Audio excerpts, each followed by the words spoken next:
Good evening, and Kate Milafalcha to the latest episode of the Late Late Show with me, Irish Tommy. Thanks again all for joining, as always. I know I'm going to have my usual suspects in here. Speaking of which, usual suspect is in. Kim Jong-un, president for life, David William Moyes, manager for life, both dictators. And Toby's not impressed with. Toby's not happy with me. Fucking hell, Tommy, that's morbid even for you. Buckle in, Toby. It's going to be a good one. Keeping Moyes after this season would be the most shocking example of personality cult in modern times. Rename West Ham, kamikaze Moyes United. I'm done supporting the club. It's getting tough, isn't it, to keep watching it every week. And Steve Brown, up the hammers, always. Look, welcome to the show. And obviously, you've seen the thumbnail. Will Moyes destroy West Ham? I didn't put it up there for clickbait. It's not my style. I have a thumbnail every week. I don't go for kind of clickbaity stuff, really. But I think the time has come for a serious conversation in light of what we saw, particularly, I think, this week on TalkSport. And revelations are from Jim White that Moyes' job is safe even if he relegates us. And so we'll get into that and the repercussions of that kind of mindset if it's true. Before I get into that, though, evening, Paul, by the way, thanks for joining. Before I get into that specifically, though, just a few words about last night. Obviously, 2-0 win away to Larnaca. You take that all day. 2-goal lead. Goals conceded don't really matter anymore because the away goals rule kind of doesn't count anymore. But a 2-0 win, always a good win on the road. Puts us completely in the driving seat. And we really, realistically, let's be honest, we're going to make it to the quarterfinals.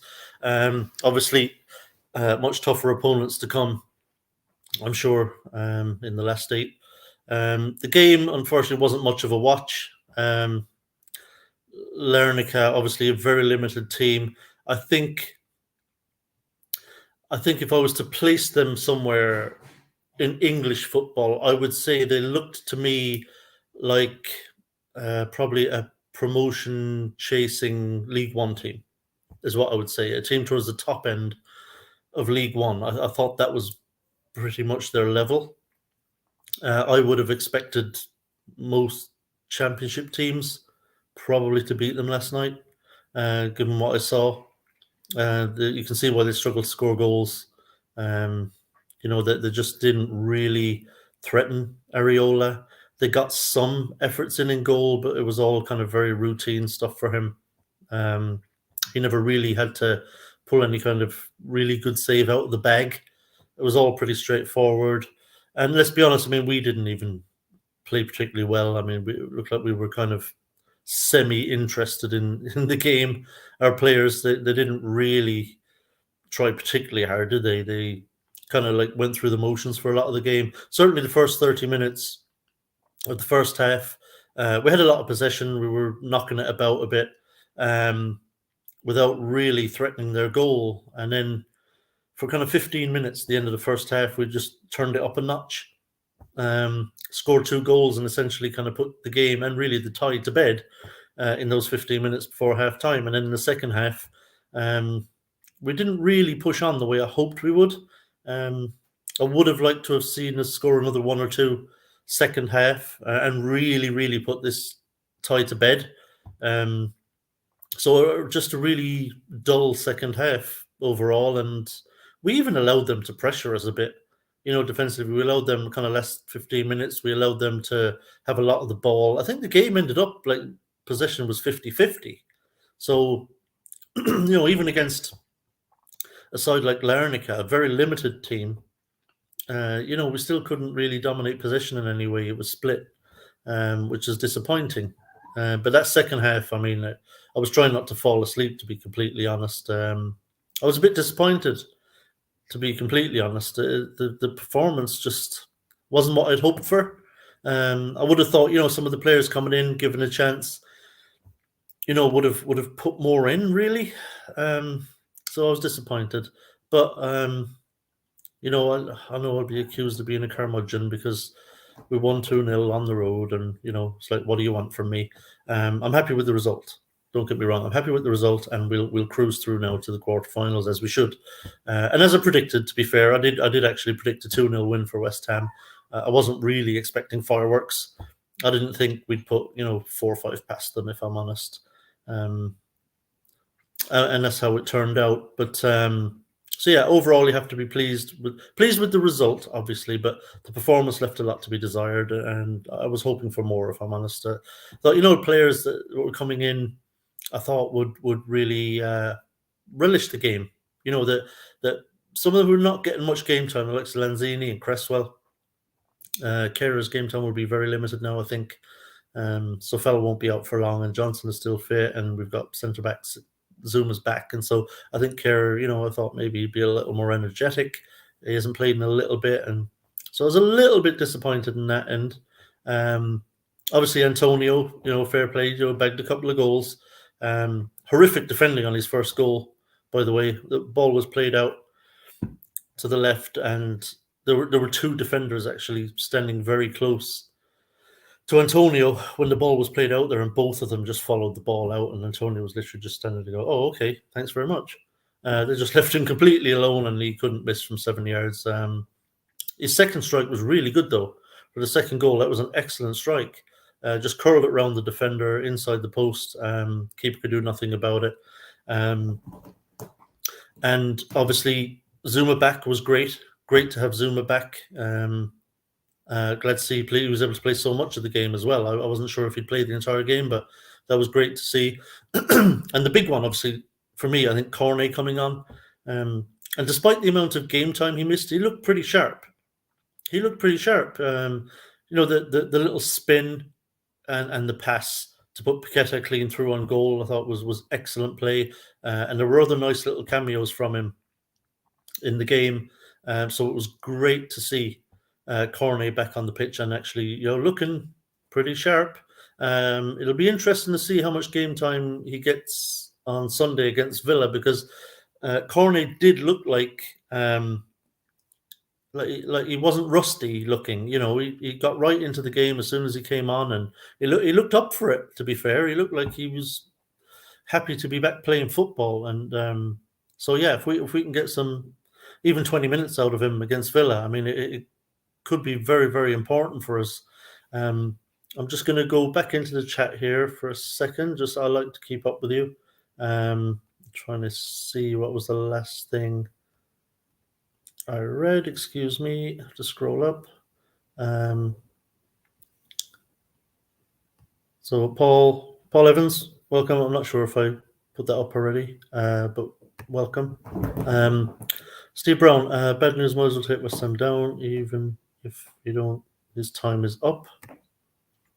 Good result, poor performance. Some of those players were so bad. Cress, yeah, I think. Look, I'm not going to dig out Cresswell too much. He's been an excellent servant to the club, so I'm not going to give him a load of crap. But yeah, I think whenever I've seen him this season, he just looks like a player whose time is up and who's kind of hit the wall. Really, yeah, he never really looks particularly good anymore. Yeah, he does. Cornet looks fit. See, the thing is with Cornet, I think people is probably, I suspect, I don't know what exactly went on in France. Obviously, he was over there working with an expert on his kind of injury. But I'd imagine while he was recovering over there that he was being put through his paces physically, just for checking on him, just to see how it's going and how the calf is doing. I remember he came back to training at Rush Green and then had to be sent back to France again. So I suspect certainly the second time he went back, he would have been put through his paces out there. They probably would say, right, we need to do some drills here, do some running, some sprints, whatever turns, whatever exercises they can do to make sure that there's no reaction from the calf. And so they would have wanted to do that before they sent him back again.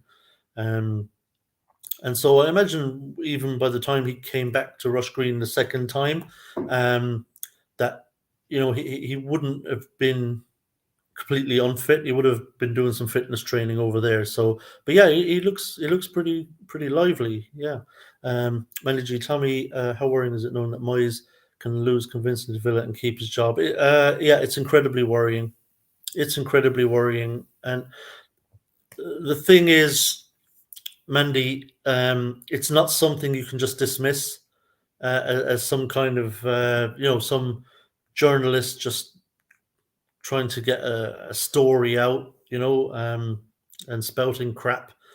This came from Jim White on Talksport, and whatever you think of Jim White, I don't think he would have put that out there, if he just pulled it out of his ass. We all know that he does actually have a direct line to David Sullivan. And if Jim White is talking about Moyes being safe, even if he relegates us, and he says that comes from a source at West Ham, then you know who that source is. So I suspect that what Jim White said is accurate. Now we'll find out. We'll find out. Excuse me. Very important to drink the tea. Do like a nightcap. And yeah, and it's the reason it's difficult to dismiss out of hand is the fact that David Moyes is actually still here and is actually still the manager of West Ham. I think for the vast majority of fans, he would have been sacked before now at some point. The point will have come at different times for different fans.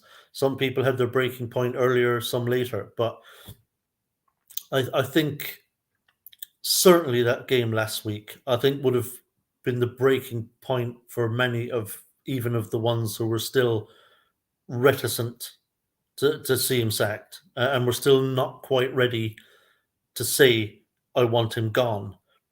I think that was a tipping point even for a lot of those. And I think Anton actually, from this channel, alluded to that last weekend after the game. I think he even said that he could no longer justify Moyes staying in the job. And so the fact that he's still here at all suggests that what Jim White said might be true. It could be a case of, if he hasn't been sacked by now, what would he have to do to get sacked?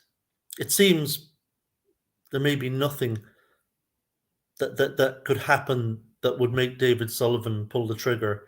I'll just click in here. This is Cresswell being an excellent servant, but now he has turned into Slothwell. Time has caught up with him. Yeah, fantastic servant, and I love Cresswell. Like I said, I'm not going to dig him out. He's been brilliant, over the seasons for us. I really like Cresswell. Unfortunately, it is. I think he's just past it now. Every time we watch him play this season, I think it just confirms it for me. But again, I don't think we'll really see much of him between now and the end of the season. And I've got nothing but praise for Cresswell. He's been a fantastic player for us. What are they seeing that we aren't? I don't know. I don't know. I'm baffled, Mandy, to be honest. I'm not sure what exactly Sullivan is getting out of this, keeping Moyes in the job. I just don't know what the motive is, for the simple reason, no one's going to convince me it's money. It's cheap to get rid of him. It's a few million. I don't think it's even the 7 that's been bandied about. I think it's less, more like 5, I think, to get rid of him. That's peanuts for a Premier League team. It's absolutely bizarre. Claret and Booze, evening. I don't know if that's Nick or is it John, or who is it? Shout out your name. And listen, let me know in the chat if it's Nick or John. If you want to pop on, I'll shoot you the link. You can pop on. We can have a good chinwag. Get your views on all things West Ham, and particularly Moyes. Let me know in the chat who it is.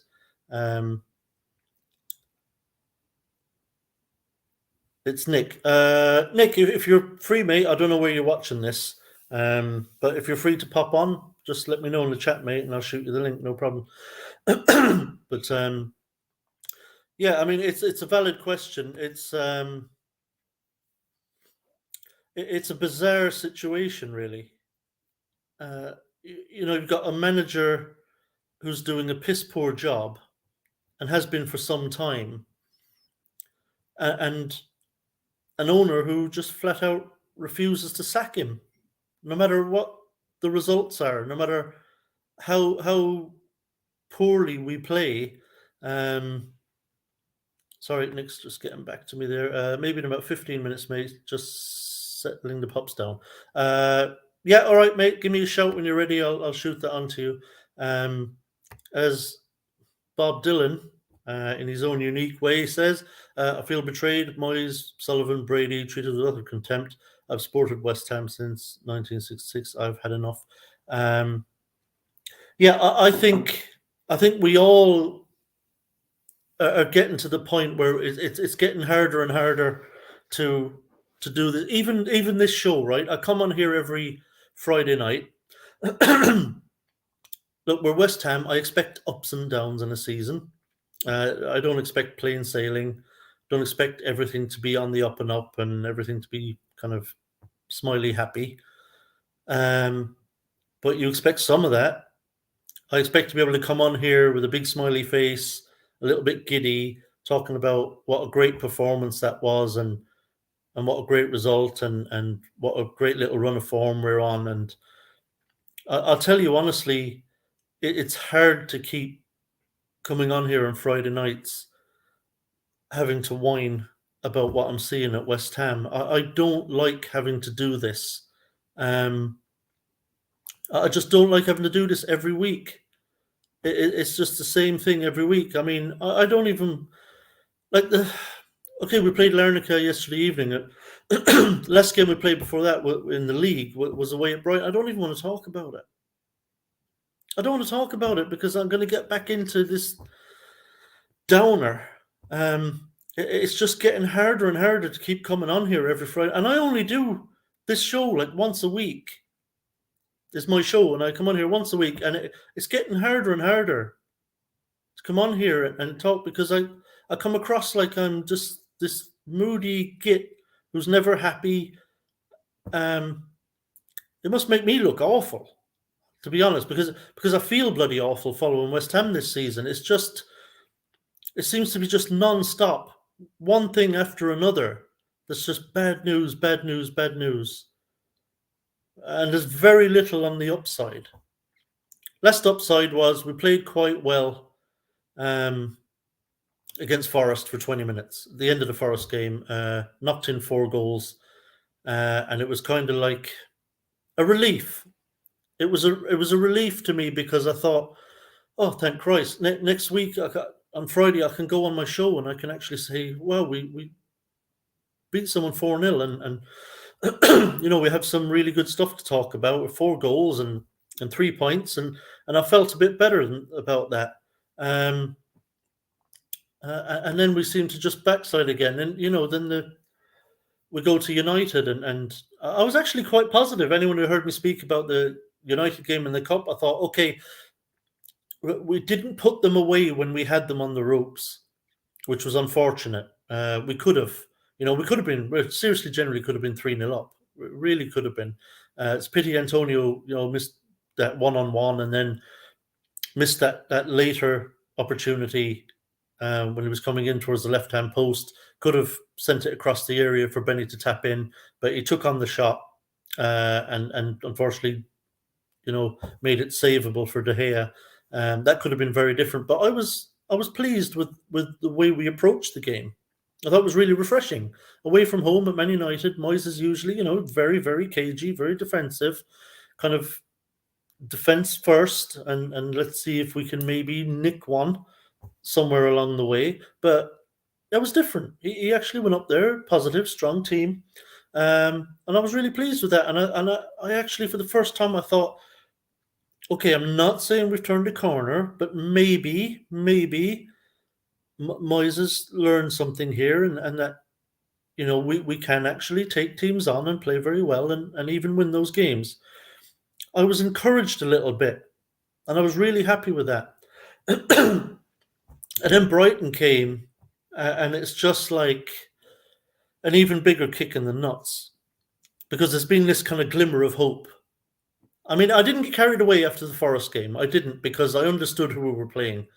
Forest were the only team in the Premier League who were worse than us away from home.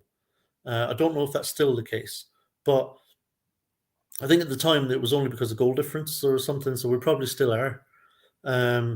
Second worst away from home. Our last win away from home, I believe, was Villa in August. I mean, that's how bad it is. So, yeah, so I didn't get carried away with that. But it was a glimmer of hope, and the situation we're in, you kind of cling to whatever you can. And then the United game made me feel, okay, all right, maybe. But, Brighton will be the test. Brighton are not Forest, and they're at home. Very good side, doing very well, good manager. So we'll see what happens at Brighton. And I thought, if we go to Brighton and play really well and get some kind of result, even if it was a really creditable draw, in a very good performance where we matched Brighton and really deserved something out of it, then I thought, maybe that could be, maybe this is the springboard. And then unfortunately, well, we know what happened after that. I mean, Brighton game, I can't even think when we played worse than that. Going back and back and back. I suspect you're going to go back a very long way to find a game where we were as bad or worse than we were against Brighton, and that just completely took the wind out of my sails. Just completely took the wind out of my sails. I mean, remember people talk about one step forward, two steps back. That was it. I mean, and two steps back is generous. And now we've got serious pressure on the Villa game, and frankly, we're going to have very serious pressure on every home game we play from now on, because our away form is so awful and has been all season. Haven't won away since August, remember. Our away form is not going to keep us up. Our away form is going to keep us in or around the relegation zone. The only thing that's going to lift us up the table is our home form. And we're not going to play, Everton and Forest at home all the time. When we played Everton at home, they were awful. I mean, they were horrendous. They couldn't buy a performance, let alone a win. And Lampard got sacked after that game. And then the Forest game, again, worst away team in the league. They just do not pick up points away from home. They're terrible. And so we're not going to have that really again. Maybe Southampton. We'll see what they look like when they turn up. But they look like... Southampton, to me, don't look like they're as bad as Everton and Forest were. I think Southampton have a bit more about them. Funnily enough, with Southampton, it's their home form that's been horrendous. And they've actually been better away from home than they have been at St. Mary's. So those are our next two. So I'm worried. I'm really worried about these next couple of games. And I think Villa and Southampton at home now, our next two games are just... They might be what makes or breaks us. They might be the two games that make or break our season. How many points we come out of those with could be the difference. They could be the difference. And, Villa are a decent side. I believe I'm correct in saying that Villa have won 4 of their last 5 away from home. And the one they didn't win was away at Man City. They can play on the road. And it's a huge test for Moyes and those players, whichever 11 he selects, on Sunday, to respond to what happened last week. Generally, it can go one of two ways in these circumstances. They either respond with vigor and they go out and they give this absolutely everything and they put in a performance and win that game, or the loss at Brighton has caused irrevocable damage. and that they just cannot bounce back from it. And I hope it's the former. I hope we see the response that we want from the players and from Moyes, and that they put in a performance. But it's very hard to be confident that we'll see that. It's very hard to be confident that we'll see that. I hope I'm wrong, but I'm really, really worried now. Really, really worried. I'm not saying we're going down. I'm not sitting here saying we're getting relegated. That's it. We're fucked. That's not what I'm saying. But I am saying I'm really, really worried after last week. That was the last thing we needed. It was the last thing we needed. I'm just going to pop into the chat again here because when I'm on my own, I do like to involve the live chat as much as I can.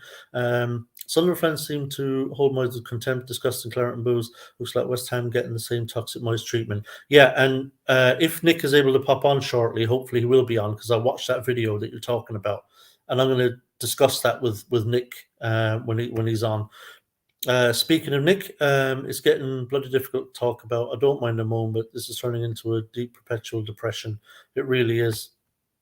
Let's do the Villa possible lineup, Tommy. Yes, okay. We'll remind me of that later on, Mandy. When I'm gonna I'm gonna discuss that game specifically in a little while, and when I do, will you just remind me, Mandy, just to talk about the Villa lineup? Hi, this is Black Country Hammer. Hi, Tommy. What shambles our club is becoming? Sorry to be. Yeah, look, it's hard not to be. It's hard not to be negative. Is Sullivan the only one who can't see Moyes has lost the plot, lost the players, and taking us down? Apparently so. I think there's a small band of fans left, I think, who might still be not Moyes out yet. I don't know why, because the writing is on the wall, frankly, but there's very few of them left, I think, after last week. Agree it's apathy. No excitement last night either, apart from good goals. Yeah, a couple of good goals, and that was really it. Alan Dunn, the thing that worries me, Tommy, is if Jim White is right about Moyes still being here if we get relegated. To me, means Sullivan has no interest of selling. Yeah, well, I'll be honest, I'm not convinced he's going to sell. To be completely honest, I'm not convinced of it. Claire and Booze Heining, sorry, just everyone saying hello. Tommy, unless you want to sugarcoat and gaslight, all we have is misery at the moment. You're an honest bloke. Your mood will reflect that of the West Ham world, same as me, really. Yeah, well, unfortunately, look, I can't sit here. I can't sit here and pretend to be happy or like I try for silver linings. Like I said, after the Forest game, after the United Cup game, I tried to look on the bright side. I tried to see the silver lining and say, is this it? Is this maybe the point where we turn it around enough that we can pull away from the drop zone? Not necessarily shoot up the table, start winning all around us, but a glimmer. I look for the glimmers if I can find them, and they're just hard to find right now.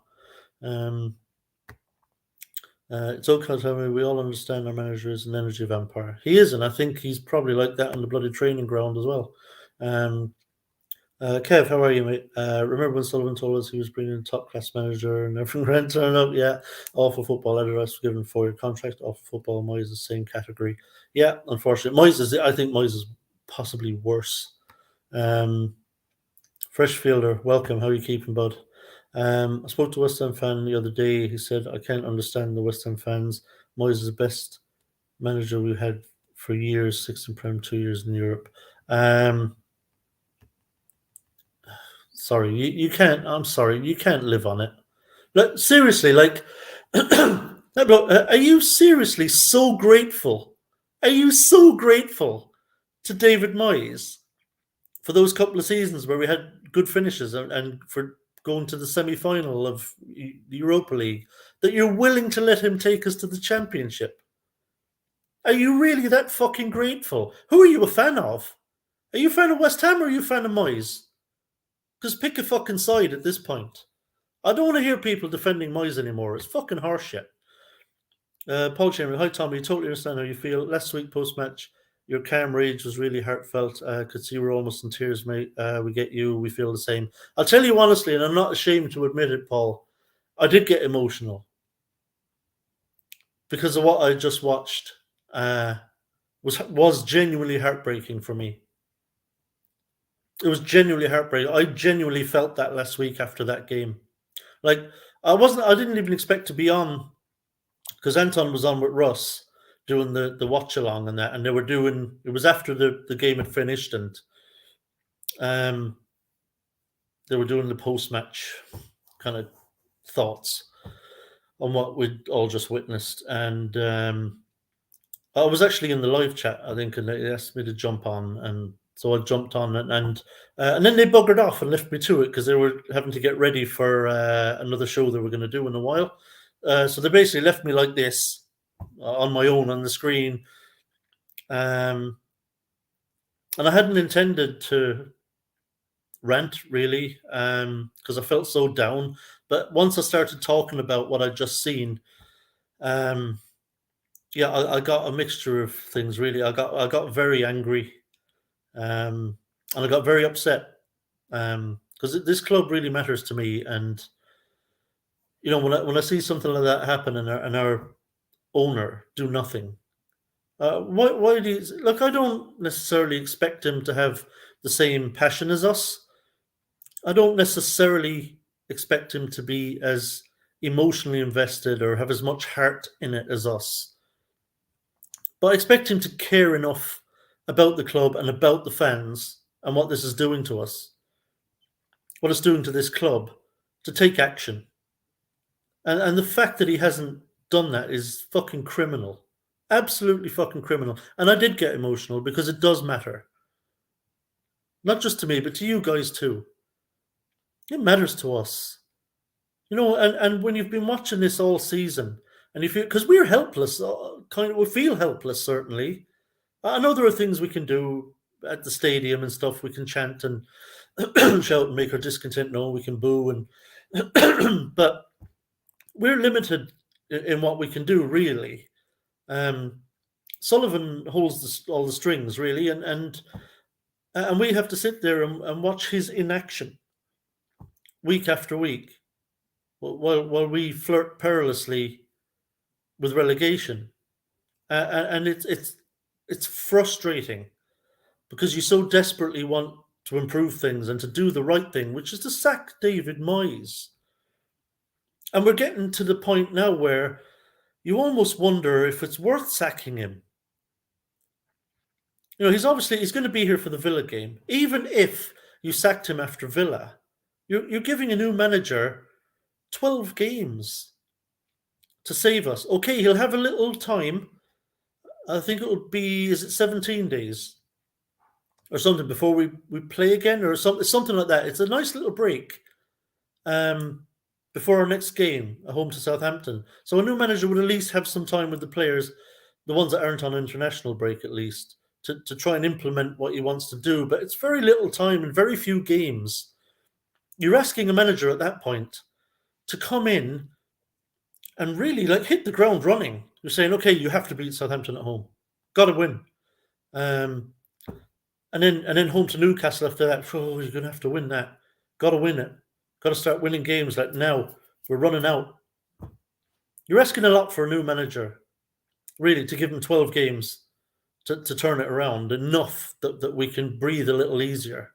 I just don't understand it. It's just fucking madness.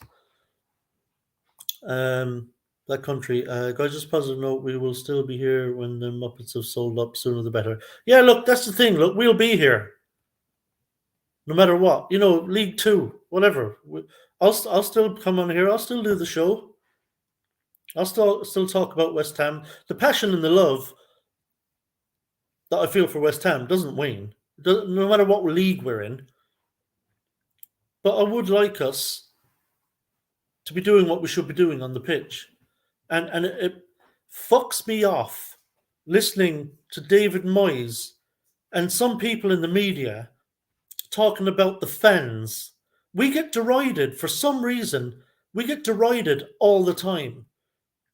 You remember during the COVID, And the lockdowns, when games were being played behind closed doors, and we went on a little run, and you've got all these fucking muppets in the media talking about, oh well, the run could be because there's no fans in the stadium, and the West Ham fans can be a bit toxic and stuff, and maybe it's because the fans aren't in the stadium that the players are playing better. Absolute horseshit. Even fucking Moose, the fat prick, who's supposed to be a West Ham fan, was saying the same thing. Oh, not having the West Ham fans in the stadium was helping the team. And now we're getting it again. Moyes is coming out. Don't trust me, Moyes has got a lot of friends in the media. And the media generally tend to run interference for managers. They tend to back them. And that's what we're seeing in the media, places like TalkSport talking about the fans. The fans need to up their game. The fans need to do this. Oh, get behind the team, get behind the players, get behind the manager, blah, blah, blah, blah, blah. How about fuck you? How about let's have a chat about a guy. I mean, imagine the headline, right? Fans need to do more, says man being paid £100,000 a week to win Premier League games. He's the one on the training ground with him. He sets up everything, him and his coaches. The players get paid rather a lot of money to go out and give it everything. Don't fucking talk to me about West Ham fans. Our fans are among the best in the world. And I do not think that we have been on the backs of the manager and players during games as we are fucking entitled to be.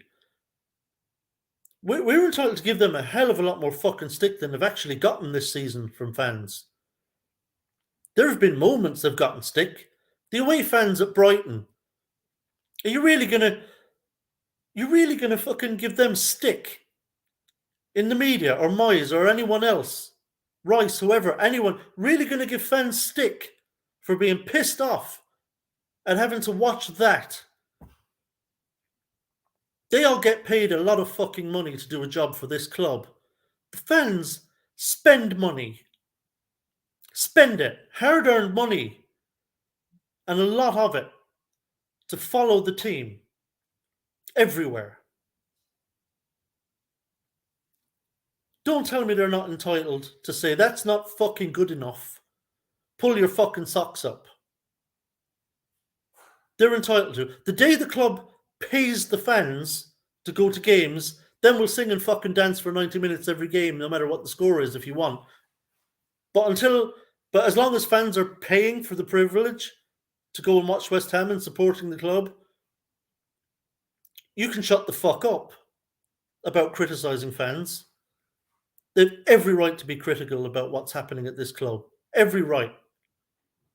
I'm sick of this fucking shit being thrown at our fan base. It's harsh shit.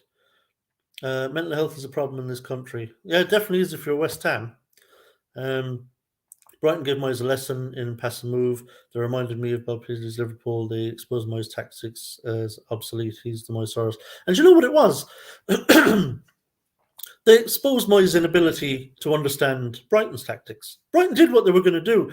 Brighton did exactly what we all expected them to do, and what we knew they were going to do. What's the one thing you cannot do against Brighton?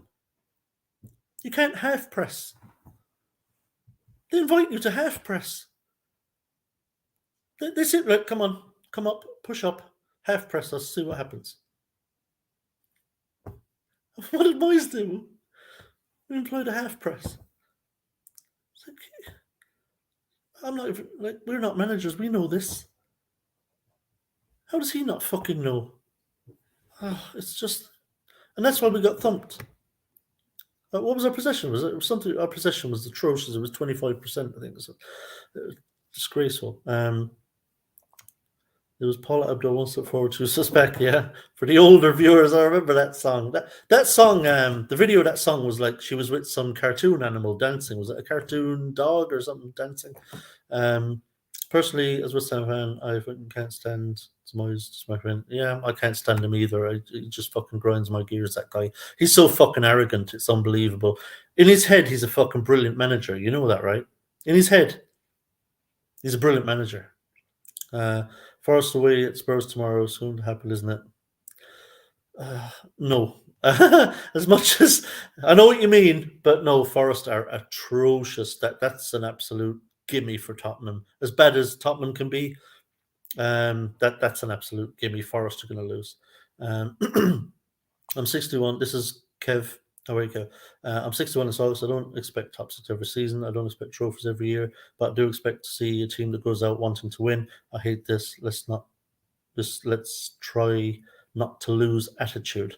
Yeah, and that's the thing, Kev. I think we've always been reasonable, West Ham fans. We've never asked for the world, right?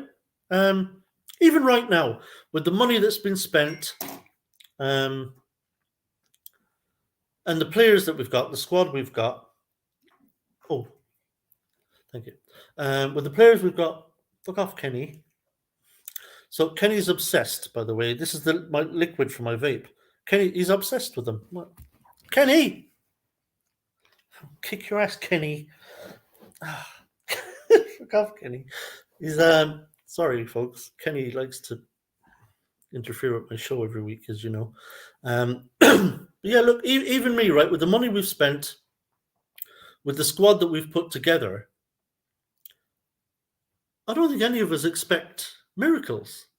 Like, I'd love nothing more than a cup at West Ham, right? Look, we're not going to win the Premier League. It's going to be difficult for us to qualify for Europe every year. We understand that. It's a difficult league. I don't mind if we don't qualify for Europe every year. We might have some seasons where we have a particularly good season for whatever reason, and we manage to do it. But it's tough at the top of the Premier League. Oh my God, what's he done? Sorry, that's Kenny. It's tough up there. It's really tough at the top of the Premier League. So I don't expect miracles. I would just love a cup. If we were to finish top 10, top 12 every season and have a right go at the cups, the two domestic cups, just really have a go at them every year. If a manager come in and said, this is what I'm going to do, I'll try to get us, top 10 if we can. We'll try and qualify for Europe if we can, but we're rightly going to have a go at the cups every year, domestic cups, see if we can win one. I would say, yeah, do you know what? I'll take that. I'll enjoy the games. We're playing the big teams. We're in the big league, and we'll enjoy the games, the Premier League games. But I'd love to go and try and win a cup. I think we're all very reasonable here at the club. I'll bring you in 1 second, Nick. I think you're right, Tommy. I think defeat at Brighton has done us big time. Morale is at an all-time low. Yeah, we'll find out Sunday, won't we, mate? We said earlier we were playing Man City even last night. Yeah, it's just dross. Every time we play, it's just fucking dross. Moyes has done me in. I've got to get to the stage where I can't be bothered to watch. Yeah, it's hard to watch us. We're a difficult watch now, no matter what the scoreline is. Sorry, now people saying hello. And if we lose somebody, the only way is friend protests. Oh, it's getting to that point. Mate. I stop there because there's so many people in the chat there. Nick, good evening, mate. How you doing? You all right? Yeah, not too bad. We was all signaling to you at the bottom of the chat, but you was in the zone, mate. You was going for it.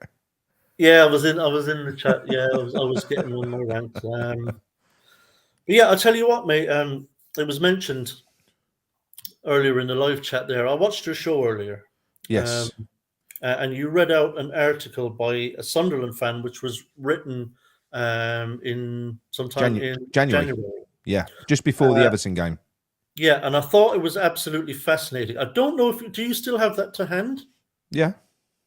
Could just for the people who haven't seen your show yet or are unaware of this article, if you could, would you mind reading that out again, please? I'll zip for it again, but before I do that, I just want to share something with you, if I can, if it works. Ahead. I think you've got to allow it. Go on, I've shared it. You've got to click on it. Have you seen that? This is on Jose Mourinho's official Instagram. Seriously? I'm fucking shit you not, yeah. I'm not joking. If you if you search up his official Instagram, Jose Mourinho, that is the picture at the top. Ooh. Yes, I know. Ooh. Is he do you think you know what Mourinho's like? He's fucking on a wind up, isn't he? He's winding us up, isn't he? He's on a wind up, the bollocks. He is. Well, I mean, look, one thing's for sure, that would cause, it'd be another one, wouldn't it? That would probably ruffle a few feathers. I think a lot of fans. Look, he doesn't play the type of football that I like, but Mourinho over Moyes, there's no comparison. It isn't going backwards, is it? Certainly not. No, I mean, look, Moyes. One of them is a serial winner of cups. Yes. That way. Yeah. One of them's a serial knobhead. Yes. Right. Okay. I think I found it. Well, you want me to read this one out quickly, dear? Yeah. If you can read it out the article, I think it's worth the people in the live chat and who are watching hearing this, because I thought it was absolutely fascinating. Okay. Well, look, this was written. This was posted in Sunderland Nation, which is a fanzine. Written by a bloke called Michael Graham, and it was published on January the 16th, which was just before we played Everton. It's titled "Why David Moyes Will Get No Sympathy from Sunderland Fans When the West Ham Axe Falls." Right, it goes on to say, former Sunderland boss David Moyes appears to be on the brink of the sack at West Ham, with the clubs reportedly already considering replacements.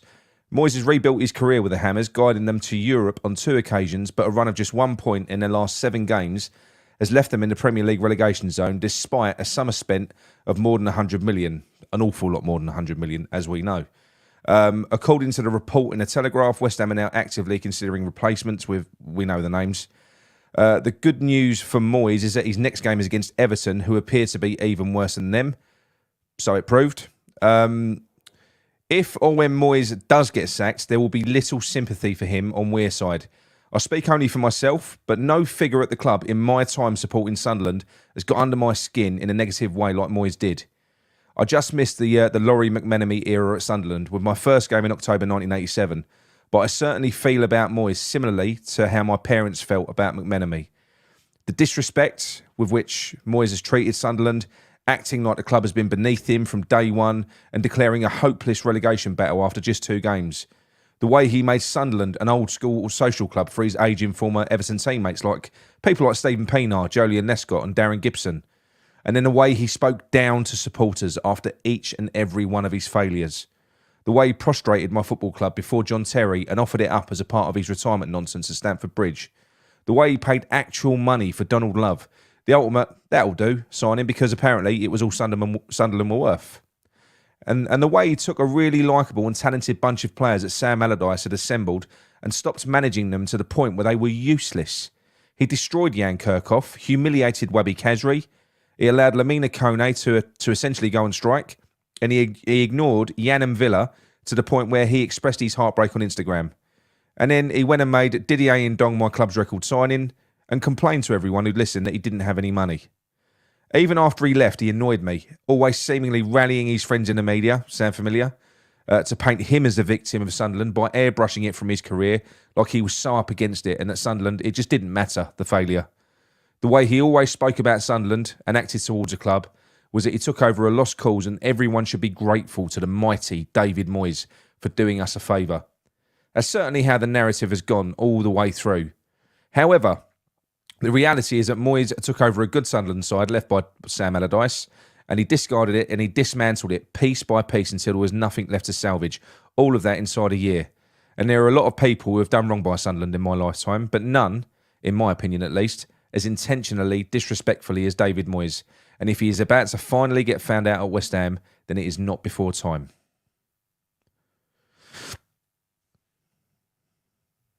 That's it. That's very telling. Yeah, that's no, very I know. telling. I know. Thing is that resonates with an awful lot of what we're seeing at the moment, particularly with David Moyes, the way he talks down to us. You know, it's all very much how great he is. You listen to him in his podcasts. You look at the way that the media are defending him. You know, because if it was any other club, right? If it was, if it was a top club that David Moyes was managing right now, it wouldn't be the same. But because it's little old West Ham, we should be grateful that we have the great David Moyes. We are seeing on a game by game basis that this guy he's a fraud. His in-game management. There are so many aspects of the way that he manages a football club which are shit, terrible, awful. And it's all coming to the fore now. He's a one-trick pony, and that trick works. It works initially. You know, he's a disaster recovery manager. When he came in at West Ham, as we've said before, running stats were rock bottom. He fixed the simple things, so he got a bit of an uplift. Even though the second time he came in, when he recovered from Pellegrini, it weren't great. You know, the last 6 months, I mean, Pellegrini got 19 points from 19 games. He got 20 points from 19 games. It weren't amazing. It was a following season during the pandemic where, you know, that kind of he did well. He did well for 18 months. But like I say, no, for me, we've seen more than enough now. We've seen too much to prove that David Moyes is shit. There's no other word for it, Tommy. I'm sorry. And when I come out, and I've said before, I will take anyone over David Moyes. I genuinely mean that now. People are so still hung up. Even the ones that are now Moyes out, there's still an air of, sometimes when you listen to people, they'll go, oh, but who are you going to get in? As if anyone could be fucking worse. So even though they're Moyes out, it's like they're kind of, but if we change, who are we going to get in? At this moment in time, to stop us from plummeting into the Championship, it doesn't matter. It doesn't matter who we get in now. You know, maybe for the long term, and that's why when it came out that Rafa Benitez would only take a 3.5-year deal, I thought, oh, I'm not sure about that. But then what do you do? Do you take Rafa Benitez on a 3.5-year deal and stop yourself going into, what would you prefer?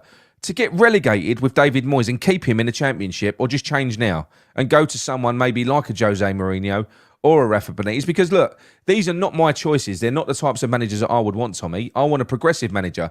But we've heard David Sullivan come out and say, if I go to replace David Moyes, I want a manager like him, which means they want a pragmatist. So if we're going to get a pragmatist, let's get one that fucking wins.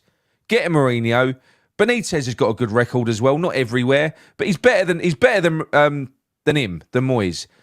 Personally, I think if you're going to go for that style of manager, then Jose Mourinho is the special one in that category, in my opinion. I think he's top of the tree. If you look at pragmatic managers, Mourinho's he's top of the list. So I don't know whether that Instagram post was anything that we can take anything from, but yeah, so it's going to set tongues wagging. That it certainly will. I suspect that's what he's at. Yeah, he's a bit of a rogue, Jose. He is. Yeah, but yeah, I completely agree. I think I would not want to give Rafa that kind of a deal. I really wouldn't. I think we'll be back to square one. Yeah, before long, if I'm honest. I think an interim manager, if we can't get a good permanent manager right now, we're not going to be able to get a temporary manager on a 2-month deal. Yeah, 3-month deal. Know who would an interim would be possible. You might have to do it from within potentially. There may be some managers out there who might want to come in and firefight. I don't know. Someone like Pardew might be willing to come in and firefight for 12 games. I don't have an issue with Pardew, if I'm honest. I'll be honest, I'm still a little rose tinted when it comes to Pardew. Me too. I really liked Pardew when he was at West Ham, I must say. And in fact, the season that he got sacked, I felt then, and I still feel to this day, that them players let him down. Yeah, I really do. I thought the players were a disgrace that season. I thought they really let Pardew down. I thought he was a better manager than he looked in the end. So perhaps someone like that or Redknapp would come in. I know Redknapp's older now, but at least Redknapp will get him playing some football. And you know, Redknapp's the kind of manager who will come in and lift everything immediately. But I do think that, and this is a concern, right? I do think we need to wipe that from our minds, because they are not going to recruit anyone that isn't a pragmatic manager now. I think that in their mind, they've tried what they thought was an exciting appointment in Pellegrini. they've landed on David Moyes. It wasn't a masterstroke; it was a stroke of fucking luck. That's what it was. The fact that they got him back the second time because no one else wanted the job and he was cheap. No one planned for him to go on the 18-month run that he went on. That was just no one knew what happened there. That was never a part of David Sullivan's plan. So this level of success that we've just had, or relative success, it was never part of David Sullivan's plan. So what makes us think that that's something that he actually wants? Because I don't think it is. I think they're all about the commercial aspect. I don't give a shit about the football team.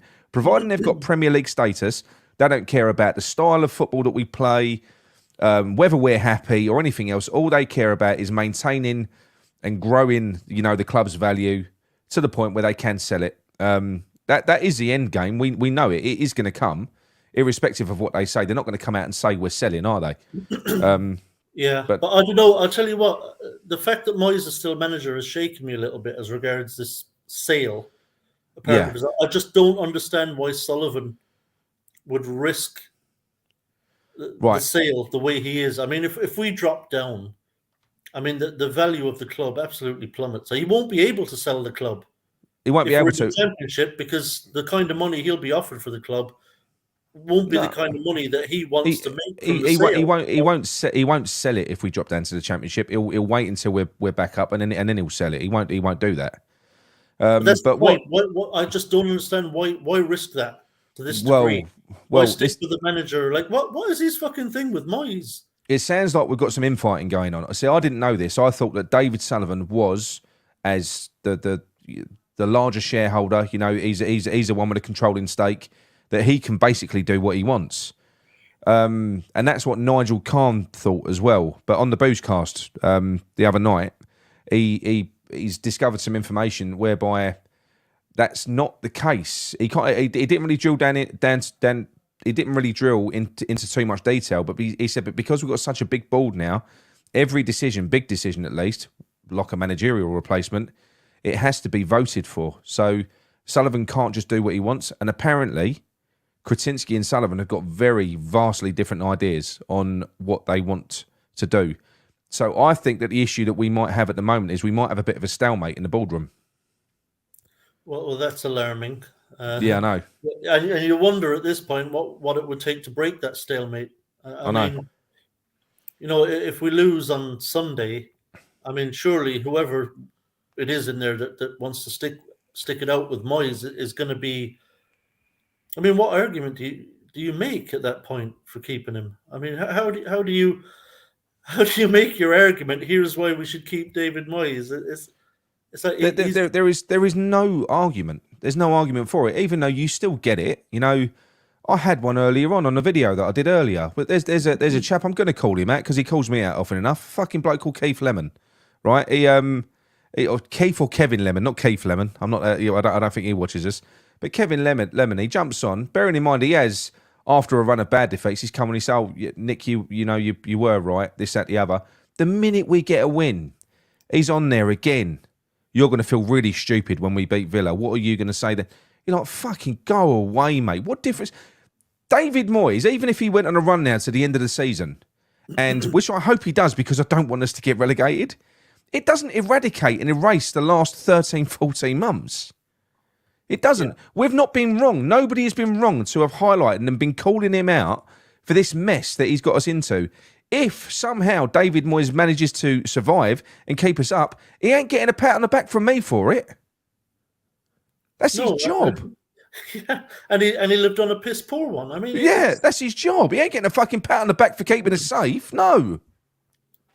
Yeah, and I mean it's bizarre. I mean, in what other walk of life would this happen? I mean, if you're working for like a large company, and you've been given, say, a very large amount of money by your boss, to take charge of a project, and the project is going terribly wrong.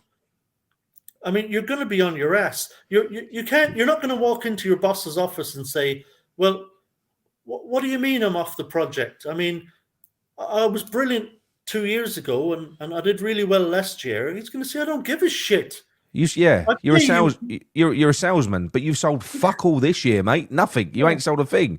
But the thing is, if you look at it, if you try and break his job down since he's come in, the amount of money he's spent, honestly, and this is what people don't realise. It's 3 years, and I've said this before. He spent more than Mikel Arteta in the same period, and you look at the difference. You know, they've gone from strength to strength. We've fallen off a cliff. When he signed his new contract, so you can get the idea of these are not David Moyes signings out of your head as well, because when he signed that new contract, he wanted assurances that he was going to be running the day-to-day business, that he was going to be signing off on every single player, which is what's happened. It's all written into his contract.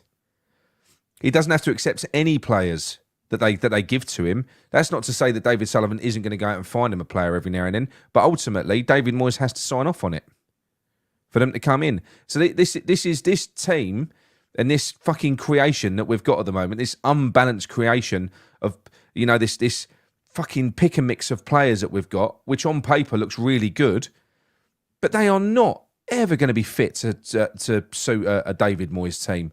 So I don't know whether David Moyes thought in his own mind that he could transform into something more, because he alluded to at the end of last season, I've been found out. That's what he said. He said, you know, we've been found out. We've got to change our style. Well, do you know what? There's more to. There's a lot more to being good at a passing game than just passing the ball. So he's gone out and he's identified players that have got good passing stats in other teams, in successful teams. It all comes down to coaching and the way that you play. Against that fucking team we played last night. Now, look, I'm not being funny. We was holding the ball for the first 30 minutes. We were doing nothing with it. And that all comes down to coaching. You know, player for player, on paper, we are a far better team than Brighton. Far better. In terms of money spent, player for player.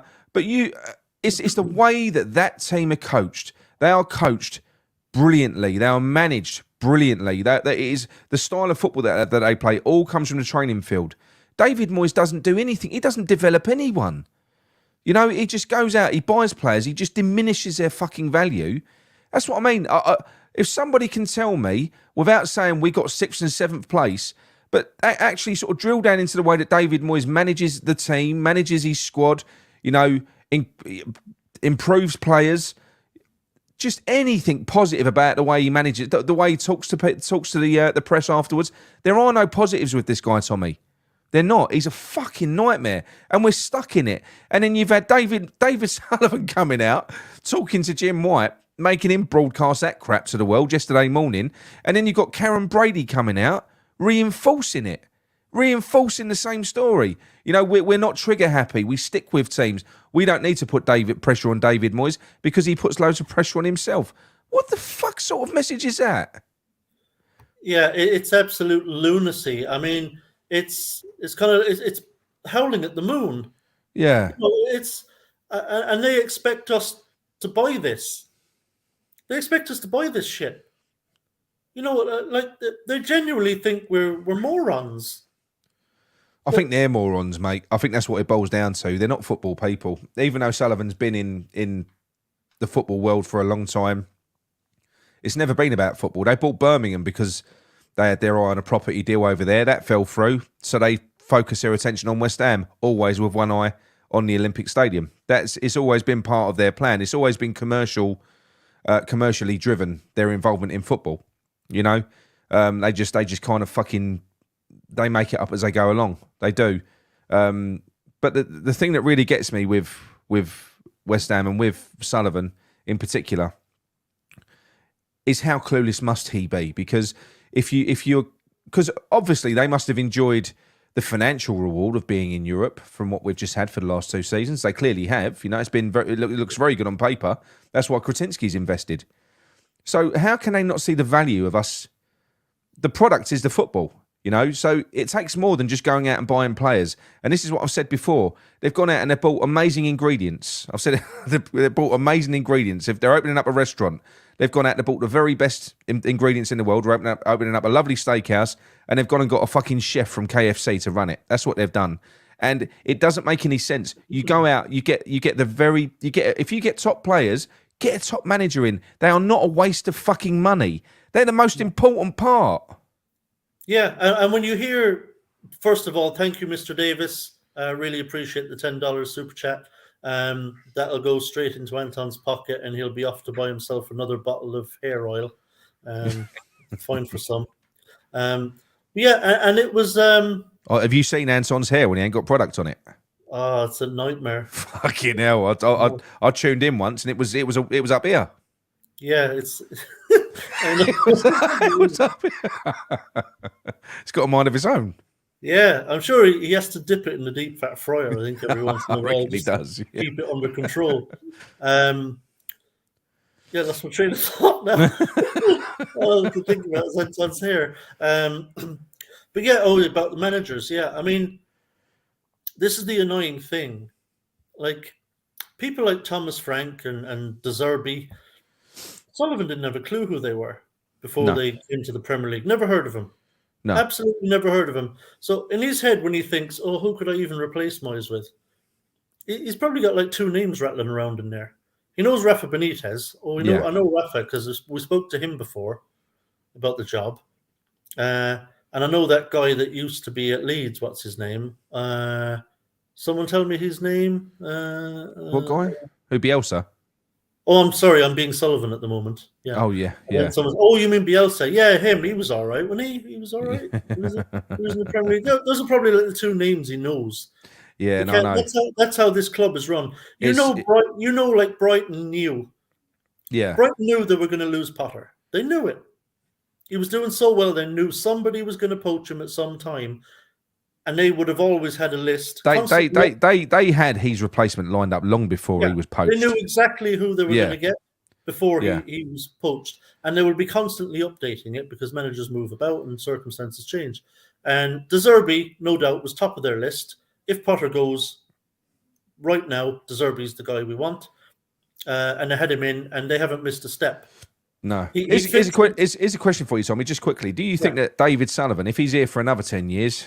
Imagine that. Do you think we'll ever have a manager that is poached because they've been so amazing? Do you think it will always be a manager moves on because they've been shit, or do you think we'll have a manager who's done so well that they'll get poached by someone else? It'll always be someone who's out of a job. Yeah. No. It'll be some merry-go-round manager that David Sullivan happens to know the name of, like a David Moyes. It'll be someone like that. He doesn't have the foresight. He doesn't have we don't have the infrastructure. No. You look at teams like Brighton and Brentford. I mean, their infrastructure is fantastic. Yeah, we couldn't expect Thomas Frank and De Zerbi, the Brighton guy, to come in and do what they've done at those clubs at our club, because we're just not the fucking same. It's not the same setup. They haven't got the same foundations. You almost do need this type of manager, I suppose, like David Moyes, who wants to take full control of everything, but just someone that does it a lot better than him, because while Sullivan's here, we're never going to have that club. Sullivan isn't going to pump money into that type of thing. He doesn't see the value in it. Yeah, He does not see the value in the football side, which is mental. It's a football club. Yeah, and the funny thing is, I was just reminded there about the running of the club from top to bottom, and I was thinking about there's nothing is in lockstep.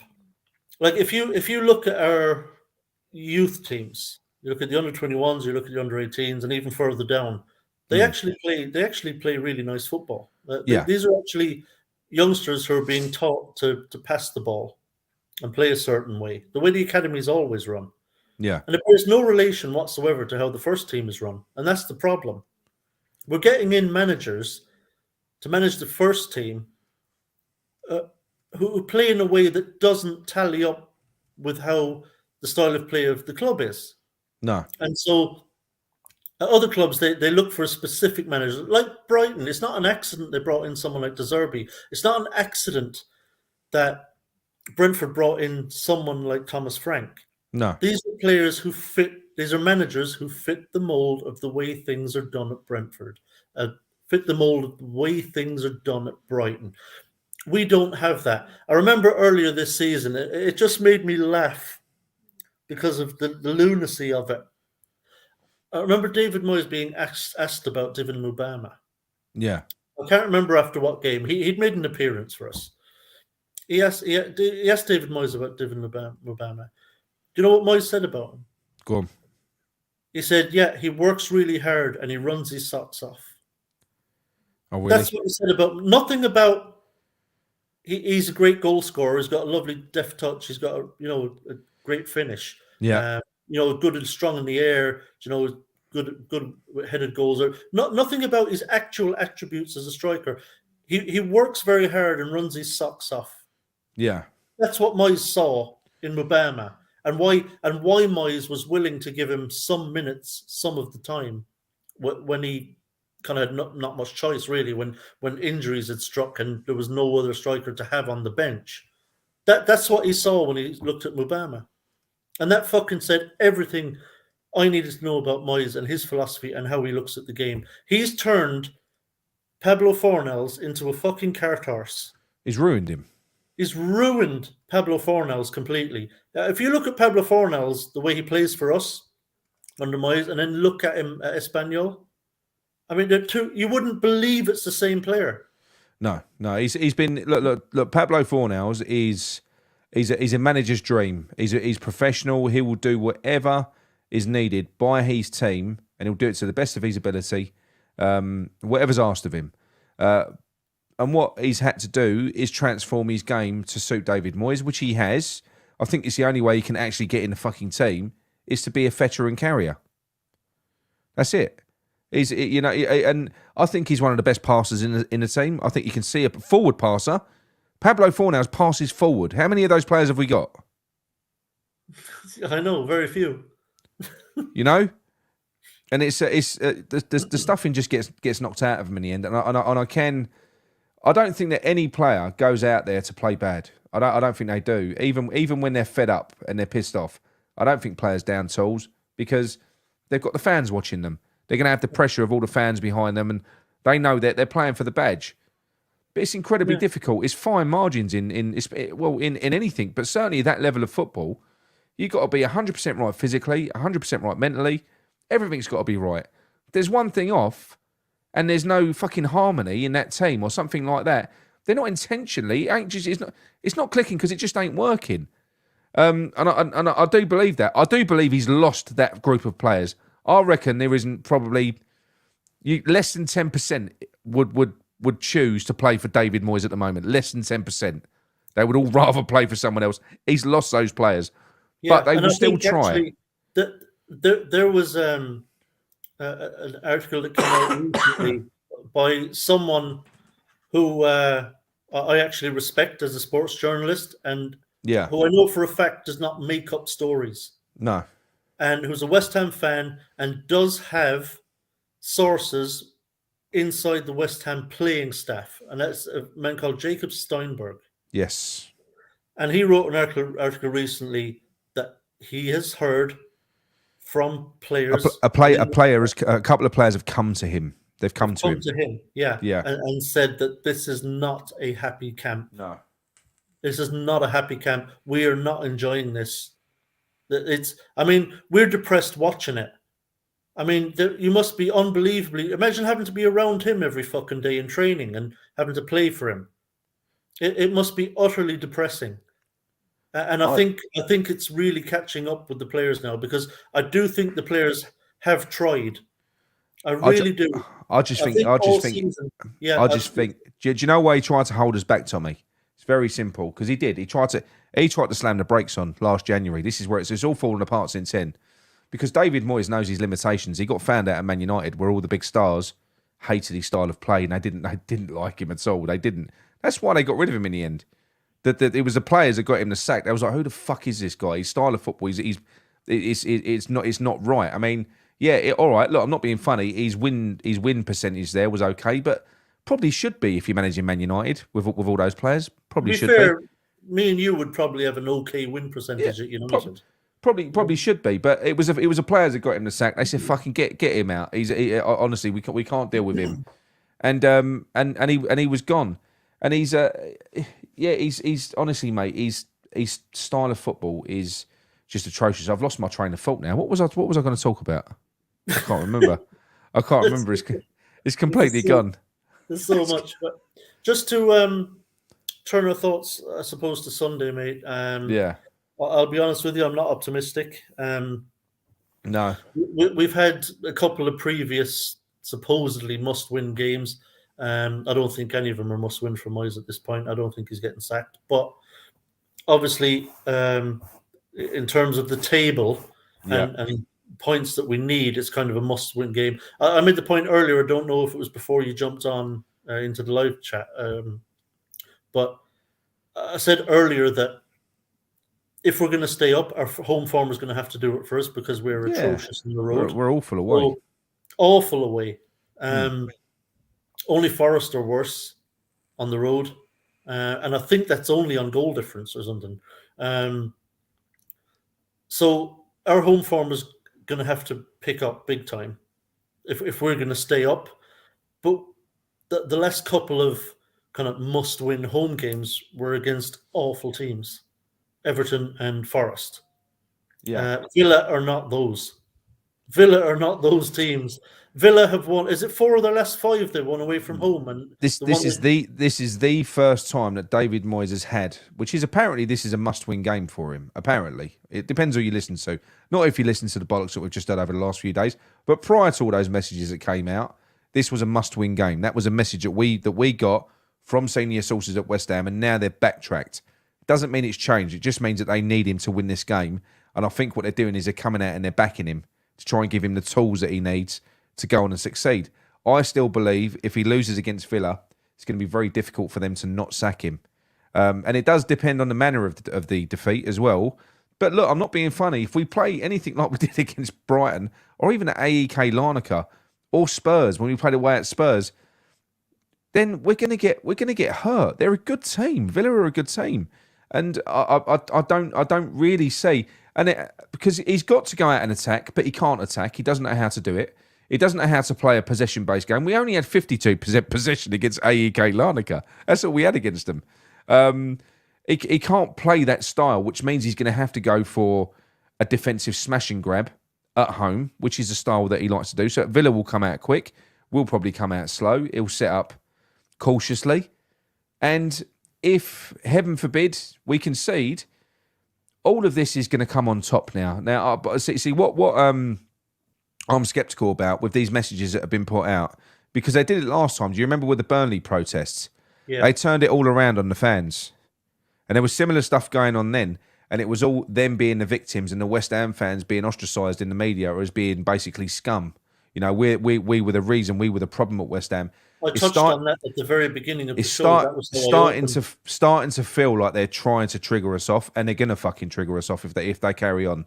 Because coming out, having to listen to David Moyes criticising the fans, not just the performances, forget the football on the pitch, that's bad enough. But having to listen to him, also silly comments from Declan Rice, which we won't go into. You know, that's open for interpretation, but that didn't help. And then you've got Sullivan and Brady just dismissing us. You know, you lot don't know what you're talking about. You know, you should be grateful. You should be grateful for the last 2 years. That's kind of the narrative that we're being better. Be fucking grateful, honestly. They haven't got. I mean, do you remember earlier in the season when he said, "Well, look, the last couple of seasons were great and unexpected, but we've dropped back down to our level now." This ain't our level. This ain't our level. What he doesn't realise is, it doesn't matter who was in charge. We would never want to be. We've never been happy fighting in a relegation battle, Dave. Ever. We've never been happy in that situation. Whenever we've been in a relegation fight, the manager's job's been under threat, and more often than not, they've gone. They've got fucking sacked. Why is he any different, Tommy? In fact, the last time we was in this trouble when they didn't sack the manager, who was it? Avram Grant. Yeah. And look what fucking happened. Yeah, wasn't it? Nigel Cann on your show said every time we've sacked a manager and replaced him, we've survived. Yeah, we stayed up. Yeah, and when we haven't, we've gone down. Yes, yeah, I know. Yeah, I tell you, Rick, I'm really worried now. That performance last week at the Amex really, really knocked the stuffing out of me. I'm seriously worried now. Our away form is horrific. We're going to pick up very few points on the road. And I look at the home games. I'm not optimistic. I'm not saying we're definitely going down, but I suspect he's going to take us down. My thumbnail top of this shows that Moyes will destroy West Ham if he's If allowed we to, if we and if he's we being go allowed to. if we go down, like I said in the video that I did earlier on, if people talk about Moyes' legacy, sixth and seventh place. No. Go back 6 years, 7 years. He didn't just relegate Sunderland, right? This is a team. People say, and they come out and the narrative is, Sunderland are a basket case. They was always toying with relegation. They was a Premier League team for 10 years. And whoever was managing them, it was Sam Allardyce the year before, they stayed safe. They went he relegated them bottom of the fucking league, miles from safety. I mean, they went down with an absolute win. It was about 23 points, wasn't it? They went down on. Yeah. It was fucking obscene. He spent a stupid amount of money with them, and how the narrative has been peddled in such a way, whereas he's absolved of all blame for that. None of it's his fault. It's incredible. Of course it's his fault. So his legacy would be, if he does the same to us, would be almost the murder of two long-established, as in 10 years plus, Premier League clubs in the space of about 6 or 7 years. That will be David Moyes' fucking legacy, nothing else. The geezer, he's a disaster. He believes his own hype. He thinks he's amazing. And I think that the board do as well. But I think Craig Bellamy, well, he did say it. It was a great podcast. Craig Bellamy came out and he said, he mentioned about the West Ham fans. He said they're among the most intelligent football fans, as in you can't pull the wool over their eyes. They know what they're seeing. They know what they're watching. We know what we're fucking watching, Dave, and we know what we're seeing. And what you're serving up is shit, mate. The problem with people like David Moyes, as you just alluded to, is that in his head, it's never his fault. He's a fucking narcissist, mate. Oh, he's got unbelievable arrogance. Yeah. He does think he's a great manager, Yeah. and he genuinely does not think that where we are in the table is his fault. No. He thinks he's been unlucky, and it's other people's fault. A mixture of Absolute. bad luck, injuries, other people's fault, fans included, by the way. Absolutely. I mean, I'll tell you what the biggest. How do you turn this around if you can't look your fucking self in the mirror? He can't turn this around. The only ones who are going to turn this around are those players, and the only way those players are going to turn this around is if there is an on-pitch fucking mutiny where they all agree themselves. Listen, we know what we've got to do. We're going to have to go out there. Ignore what he's saying. He's going to set us up. Let's just get the ball forward. Let's score some fucking goals. We know how to play football. We need an on-field mutiny. And that does happen. I listened to the Hammers chat thing with Anton Ferdinand. That happened when Lucas Neal was captain with them. They literally ignored the instructions of the manager at the time. And yeah, that's the type of thing that we need. If they want to win a game, let him pick the team, let him set them up and send them out, whatever. But when they're on the pitch, once they cross that white line, it's down to them. And I think it can be them. They can save us. But yeah, I don't know, and I think that's why we do see the same players being picked over and over again, because David Moyes has obviously got people in his camp that are good boys that follow David Moyes' orders and they follow his instructions to the T, to the letter. They're the ones that get picked in the David Moyes team. Them ones. Yeah, it's a fucked up situation, and I wasn't being hyperbolic or just. You probably didn't see my thumbnail. I don't know. It was just me saying that it was Moyes will destroy West Ham, and he will if we let him. And I wasn't doing it for clickbait, because it's not what I do. I have a thumbnail every week. It's not clickbait. It's not I clickbait. really believe that. I really believe that if they leave him in charge, I believe not only will he get us relegated, he will not get us back to the Premier League. I think he'll be found out just as quickly in the Championship. He won't get us up. Absolutely no way. He won't. As long as he's in this club, we will be stuck in the Championship, and we're going to have a fire sale of all of our players. He is going to set us back years. Oh, 100%. Years. But like I say, as much as I hate, and I'm going to say that word now, and that's a strong word. I disliked him before this season. I fucking hate him now.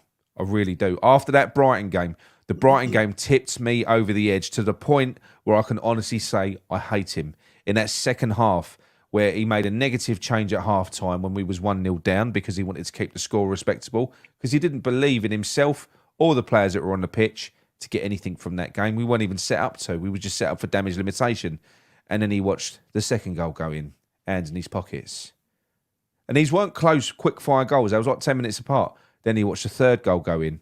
And you are like, what the fuck are you doing? You've got Skamaka on the bench. You've got Nolan coming over to him, throwing his fucking tablet down, obviously saying, look, do something, change something. And he's waving people away. You've got Declan Rice walking over to him, talking to him, and then Declan Rice walking away in a huff, throwing his bottle on the fucking floor. Shaking his head, like as if to say, what? And this is where I feel sorry for those players. They have been sent out there like lambs to the slaughter against a team with their tails up that played great football with a game plan that was to basically just try and... I don't know what the fucking game plan was. You don't gift the ball to a team that like the ball. That ain't what you do. Yeah, you don't half press a team that want you to fucking half press them. No. I mean, so it was completely the worst thing up. you can do against Brighton is a half press. It is, of course, it is. Yeah, this is not a fucking secret. Yeah, but you see it all the time, and this is why he plays Antonio, and this is why. Do you know something? People have started. I think Antonio started getting fed up with it because Moyes' idea of pressing from the front is just Antonio pressing. It's just Antonio running around chasing. And he did that for ages, for 18 months. And I think he's got to the point now where I don't think he does. He's because we have Danny Ings can't do it, Skamaka can't do it. You don't press like that anyway. You don't have one player pressing and the rest of the team just standing there. That's not how you press. You press as a team. But as I was saying earlier on, Tommy, I hate David Moyes now. I mean it. It's gone from dislike to hate. But you know something? It's nothing compared to how I feel about David Sullivan, who has had the power to stop this and remove this problem. And he is choosing from his fucking little ivory tower, that fucking dwarf, to just carry on torturing us and put us in this position. And not only that, he comes out with these statements as well. Do you know something? Fuck him. If I hate David Moyes, it's nothing compared to what I feel for him. Because he is the one that's orchestrating all of this. He's allowing it to happen. And all these people come out, we spent £180 million. That's club money, Sullivan. That's club money, mate. You didn't spend fuck all in January. You had all the money coming from the Europa. That is our money that you spent. Yeah. Club money, not your own money out your own pocket. And you know something? You spent it fucking poorly. Like you always do. You spend our money like a drunken sailor. You piss it up the wall. So don't go acting like Brady in her interview saying, oh, we spent a ridiculous amount of money this year. You spent fuck all. That's our money. Ours. When you fund it yourself, when you put money in yourself from your pockets, then you spent that money. But until you have, they haven't, Tommy. That's our money. That's money we've made. Fuck them. It's a disgrace, and I just can't wait for both of them to fuck off out the club, and not because I think post Moyes and post Sullivan is going to be some dreamy fucking wonderland, but because, like I said earlier, we're reasonable fans. We're not asking for the world, but it's like you say earlier, the fucking narrative that's been spun about his time at Everton is astonishing.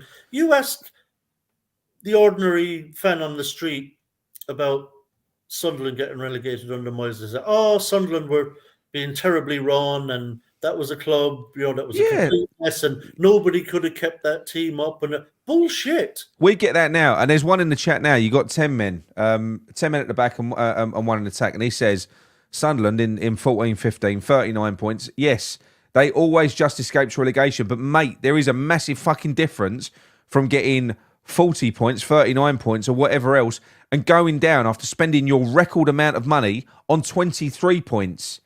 They never even attempted to survive that year. They went down with a whimper.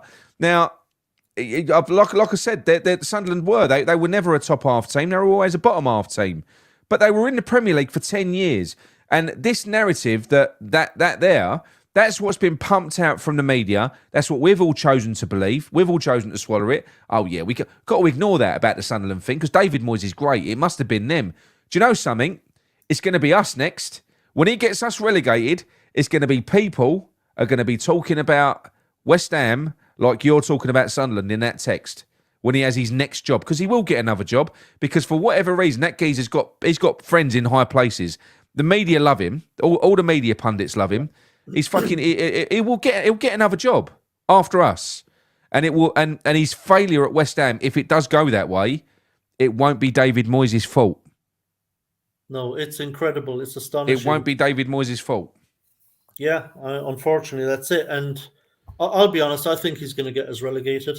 I really do. And even if we survive, it'll be by the skin of our teeth. We'll be lucky if we survive David Moyes. Other clubs have not been so lucky.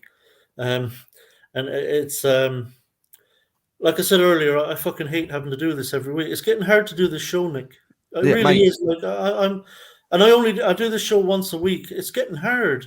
Mate, because every week I come in here like this and I have to be fucking miserable and moaning and my issue is, look, listen, I don't mind having a rant. I don't really give a shit. On our channel, we blow up as you do on here as well. So if you've got something to say, you'll say it. Look, a lot of people won't like it. If they don't like it, I will. If there's something to be positive about, I want to be positive. I don't like being negative. But you know, the one thing that I've had, which is where I know it's getting difficult, right? When you know it's getting difficult, is I've not been angry. I've almost been having to motivate myself to come on. You almost have to psych yourself up. It's almost been like upset and depressed and maybe apathetic. You're almost like fuck. I can't, and you have to sort of wind yourself up into it. It is becoming so difficult to talk about the same thing over and over again, because after the last Everton game, if you go back, and I know you've seen it, Tom, you go back and you listen to my Moyes Out one, the original one from 5 months ago, that could be that post-match report could be the same as any of the other ones that you've listened to in the 5 months since. Yeah. The things that I'm saying, the criticisms, it's the fucking same. Nothing's changing.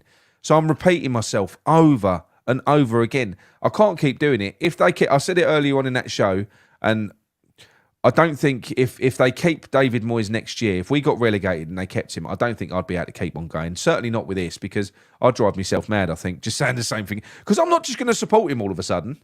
It ain't going to happen. I don't believe in the guy. So I'm an honest chap. Like I say, I wear my heart on my sleeve.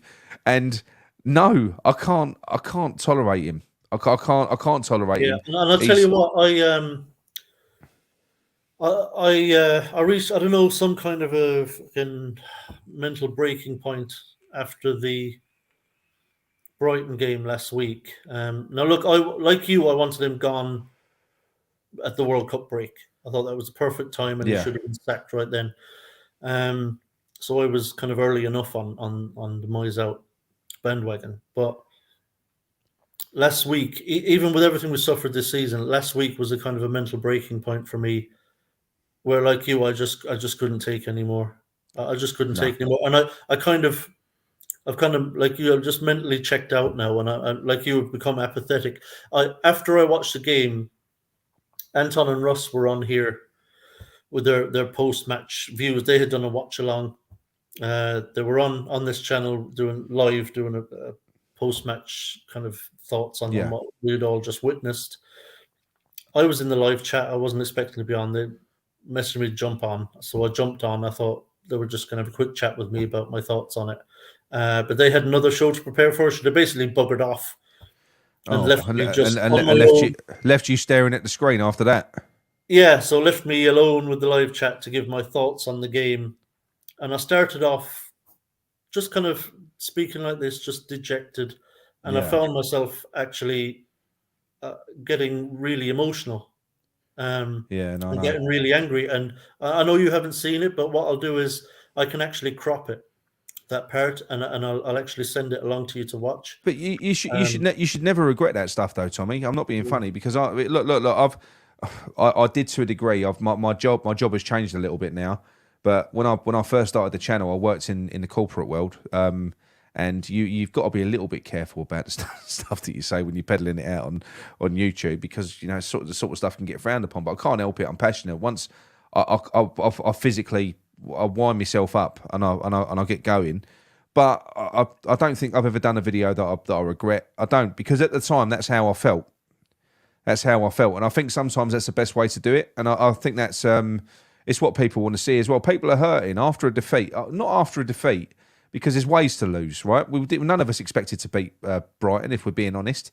But there's ways to lose. That wasn't the result. It wasn't a loss. It was the manner in which we lost, and everyone was wounded after that game, and in games previous, like the Spurs one. And you know something? I think sometimes, yeah, you'll get people that are not as passionate as you, Tommy, come on and they'll criticise you and they'll go, I'll look at you, you know, this, that, the other. And that's what will happen. But if you are passionate, if it does cut you deep, and any fan that went on camera after a game would be exactly the same. If you were passionate and you were pissed off and you were put on camera after a game, you'd be the same. You'd be saying the same stuff. We'd all be saying the same thing. Yeah, I got really angry, got emotional, because I fucking love this club, and I've got deep passion for the club, and it's fucking breaking my heart what's happening right now, because it's unnecessary. It's completely listen. I've seen us relegated before. Yeah, this isn't my first rodeo, right? No. I've seen this before, but this season is just different because we shouldn't be anywhere near where we are. Mate, it's that fucking. It's that stadium. It's that backdrop. Dross. It's that stadium. It's that stadium as well. It's the stadium before. We're having to watch absolute fucking dross week in, week out. Yeah, and it's like it feels now like it's never ending. Like there's no end in sight. Like we're stuck with this, and you like I talked about howling at the moon. I feel like I'm fucking howling at the moon now. Every week I come on here, and it's like banging your head against a brick wall. Like you're in a situation that you hate, and it hurts you, and it wounds you, and you can do fucking nothing about it. It's the helplessness that all I can do is come on here and complain and shout and moan and whine every fucking week, and I'm sick of it. But what would you? Or you can either do that, or you can come in here and you can sugarcoat it and go, well, you know, we never beat Brighton. We never beat Brighton, do we? You know, so you got to accept it. So you can either come on here and be a passionate fucking fan, or you can come on here and sugarcoat it and try and put a silver lining over what is a complete shit sandwich every single time. I will never do that. I'll never do it. But what I will do, like I say. When there is a good result, like after Nottingham Forest, I got criticism after that one because, or was it the Newcastle? I can't remember now. It was one of them where I came on and I was just happy that we'd won, and it weren't a great game, but we'd put in the last 20 minutes or whatever it was. It was good. I was relieved. It was nice to see some good goals. And you come and when you go on and you go live, you've got that sense of relief and I got some criticism for that from people that were going, oh, hang on a minute, you know, that's papering over the cracks. And as it turns out, they was right. But at that moment in time, when I did the video, I felt happy. I felt relieved. It was like, you know, because I don't want West Ham to get relegated, Tommy. I honestly don't. I don't want to be proved right. I don't want to be proved right. Well, look, it ain't about being proven right about David Moyes. That ship has fucking long sailed. He's gone. As nobody can contest that. Like I said, he could go on a run now to the end of the season. Nothing changes for me. The geezer's failed massively. But I just hope to God that he's got enough in him to keep us safe, because I think John, who's in the chat now, might be right. He has been saying it for ages that he ain't going nowhere. And if he ain't going nowhere, mate, we want to hope that he can pull it out of the bag. Otherwise, we're fucked. Us getting relegated is going to be bad for us. I mean, like worse for us than most. Yeah, I mean, we have so much to lose. I mean, yeah. Just the amount of players that we're going to have to offload. Like, how long has it taken to build a squad to get us to the point where we are, where we've got the players that we've got and the squad that we've got? We get relegated. I mean, overnight you dismantle all of that, and you set us back years. And that fucking prick, fucking dildo Baggins, up in the boardroom, fucking watching all this happen. You know what I mean? And doing fucking nothing about it. Yeah. I mean, what he's. I've not heard that one. Sorry, Tom. I said I've not heard that one. Dildo Baggins. Oh, yeah. That's tickled me. But yeah. But yeah. No. Look. I don't know how he's got the bare front to go over there and sit there every game. Because if I was him, I'd be staying away from that stadium. But I like, wouldn't. what Nick? What West I Ham? wouldn't be going. I wouldn't be going over there at the moment Like, what West Ham fan who owned the club would allow this to happen? Would allow for this? because he doesn't fucking care. He believes all he needs is 17th place, Tommy. That's all he cares about. All he needs is 17th place. The 6th and 7th place finishes in the last 2 seasons have played into his hands in terms of the valuation of the club because they've shown what the potential is. We've then gone out and we've bought players. This season hasn't gone well, but you know there's other teams. I accept that. Yeah, I completely accept that. No. I'm not justifying it, but I'm saying in his mind. But in even his at mind, that, I mean, he's still rolling the fucking dice here. I mean, no, I know. before. But that's what I'm saying to you. I think that they are completely incompetent. I know they're good business people. They must be. You don't make that much money unless you know what you're doing from a business perspective. You just don't. But it doesn't mean that he's good at running a football club because he isn't. He isn't good at running a football club. The amount of money that we've spent. The fact that David Sullivan doesn't spend money is a fucking myth. It's a myth. They do spend money. They club money, not their own money. They spend club money, and they spend a lot of it, but it's never spent well. We hardly ever make any money back. That's why we've always got such a high net spend, because how often do we make any money on players that we sell? Rarely. It never happens. We always wait too long. We could have sold Diop for 60 million. When he was at his pomp, we could have sold Bowen for 60 million. If you're Brighton, you sell these players when they're at that sort of level. And I'm not saying that is what's this to be. Sorry. Oh, sorry, mate. I was just reading that comment. Well, go ahead. Yeah. Yeah. No. Look. To be negative about something negative is a positive. See, this is the thing, right? And this is what I don't get. People will say when you're in a situation like we're in at the moment. Look, fair enough. It's not being contested now, but for a long time it was, Tommy. Like I was getting a lot of shit. So 5 months ago, I was getting targeted a lot by certain channels for the I'm glass half full. I like to look at things positively. So basically what they'll do is when everyone's hurting, you've got someone on a screen telling you shouldn't feel like that because look at the bright side. Look at the bright side. I don't want to hear stuff like that. I remember before I did this channel, because I've always been a big YouTube consumer. So before I did this channel, I used to want to go on there and see someone that felt like me after a game. I know. I think Dom from West Ham Fan TV is quite a good one. He's quite good. I think he always speaks very well. I think he always kind of hits a nail on the head. I know a lot of people will say whatever about him, but I think the guy articulates. He understands the game very well, and he doesn't really give a shit about what he says. So he will say what he feels, and that's kind of the type of thing that you want to see. It's almost like therapy to a degree. I think so. And to be fair on this show, I'm okay with any opinions. Like in the live chat there will be people. I'll say something. Some people in the live chat might disagree with it. I'll put their comments up on screen. That they disagree with. That's fine. I don't mind differences of opinion. The thing I hate that fucking thing. You know that thing, Nick, that people do, where is it? Oh, if you don't agree with me, you're not a real fan. Yeah, that fucks me off. That fucking drives me up the wall. Like that's the thing that I'll react to. Well, we've got one that follows us on our channel, right? His name's Gordon Buchanan. He's a great guy, right? The guy just loves David Moyes, but he never comes on there and has a go at anyone.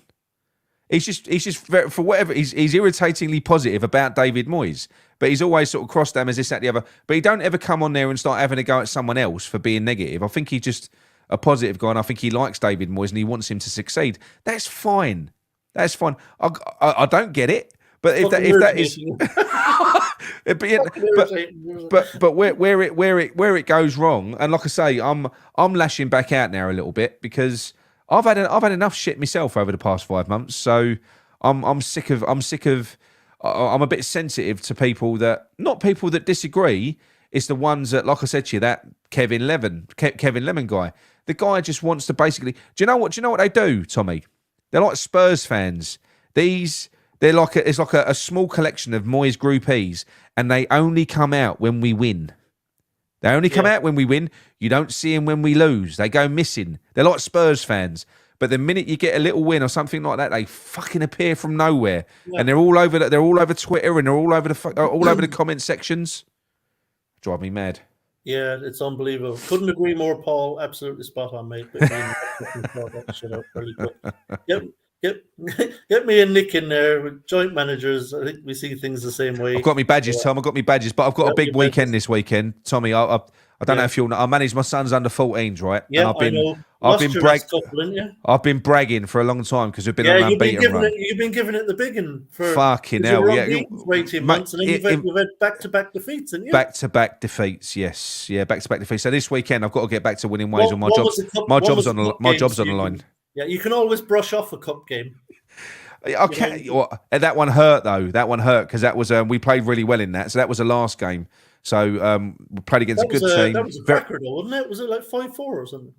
Yes, yeah, 4-3, 4-3. Was it? Yeah, so we but it was aggressive. It all kicked off at the end. You know, it was a bit sad how it ended. It's under 14s.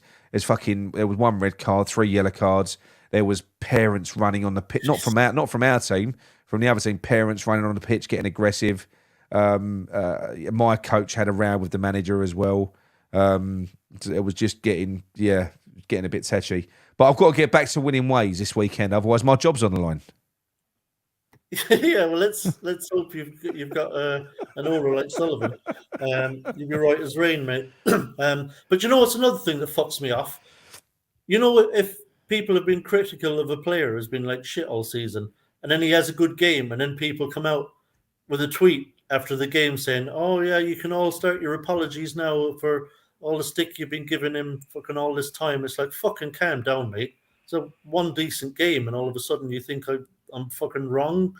No. Been shit all season. It's like, fucking have a word. But, Yeah. But that's social media for you. I don't mind. Look, it is what it is. But yeah, the really non-stop positive people are really actually grinding my fucking gears now. It's like no matter what happens, no matter how terrible it is, they're kind of like, eh. Look. I don't mind. Like I said to you, I don't mind people like that. I referenced Gordon Buchanan. Like I say, I really like the guy, but he's irritatingly positive. He's always, you know, he never comes in the chat and starts telling people they don't know what they're talking about. He'll just put Moyes in. We're going to win the next game, and you're like, fuck's sake, Gordon. You know, you just want to shake him. You just want to shake him. But yeah, it's like when you're in like a cafe or something, and there's fucking, you know, like there's some like really American yeah talking and is all happy and positive, and you're like, oh, fuck off, you're interrupting my misery, piss off. Yeah, I mean, don't get me wrong. I would rather feel like that. I don't enjoy feeling like I'm feeling. I would rather genuinely feel not. I would rather not feel as miserable and as negative about this as I do at the moment, because it isn't nice. It isn't pleasant. Yeah. You know. But how can you not at the moment? Look, I'll call it how I see it: good, bad, or indifferent. Look, it could turn out things go away. We have a new manager, and he gets off to a flyer next season, and we're going really high. And I'll be on here. I'll be all smiley and happy and delighted, and it'll all be positivity. Because that will be appropriate at the time. Yeah. But now I think it's appropriate for me to worry that Moyes is going to set this club back years, because that's the way it's headed. And I'm not going to pretend it's otherwise. Like you say, I'm not going to sugarcoat it.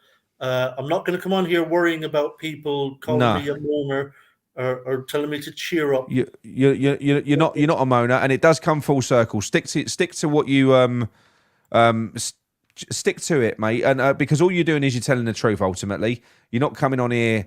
You know, if things are positive, you'll be positive, and that's the way that you work. It's the same as me.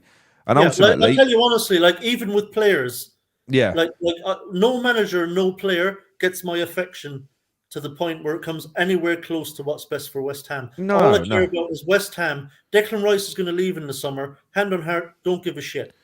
Genuinely, don't give a shit. He'll go. That's fine. We'll replace him. Thank you, Declan. Off you pop. Best of luck. Yeah. That's right. That's right. You can't get too hung up on it. By the way, no. No hate. I just don't care.